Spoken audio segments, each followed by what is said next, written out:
মালদায় অকাল সরস্বতী আরাধনা। বিজেপির রাজ্য শিক্ষা ব্যবস্থায় নৈরাজ্য কাটাতে অকাল সরস্বতী পুজো করে প্রতিবাদ জানাচ্ছেন তারা। মালদা শহরের প্রাণকেন্দ্র পোস্ট অফিস মোড়ের শ্যামাপ্রসাদ মূর্তির পাদদেশে সরস্বতী পুজো হলো বিজেপির উদ্যোগে। রাজ্যের প্রাক্তন শিক্ষামন্ত্রীর জেল, শিক্ষক নিয়োগের দুর্নীতি, শিক্ষক নিয়োগের দাবিতে রাস্তায় চাকরি প্রার্থীদের দীর্ঘ আন্দোলন এবং সর্বশেষে যাদবপুরের ঘটনার প্রতিবাদেই এই অকাল সরস্বতীর আরাধনা।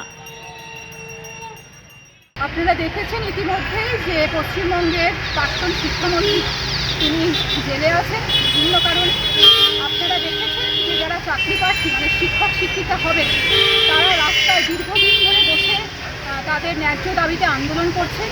আপনারা ইতিমধ্যেই দেখেছেন যাদবপুর ক্যাম্পাসে বর্তমানে শিক্ষামন্ত্রী তাকে ছাত্র সমাজ নানাভাবে প্রহার করেছেন। আপনারা ইতিমধ্যেই দেখেছেন শিক্ষামন্ত্রী নিজের প্রাণ বাঁচানোর জন্য ছাত্রর মাথার উপর দিয়ে গাড়ি চালিয়ে নিয়ে চলে গেছে। পশ্চিমবঙ্গের মানুষ এগুলো দিনের পর দিন দেখছে। এটা কোনো সুস্থ শিক্ষা ব্যবস্থা নয়। এরই প্রতিবাদে এবং আমরা বিশ্বাস করি যে যখনই কোনো ধরনের ঘোর অন্যায় অপরাধ সমাজে নেমে আসে তখন সর্বশক্তিমান ঈশ্বর আমাদেরকে এর থেকে রক্ষা করতে পারে।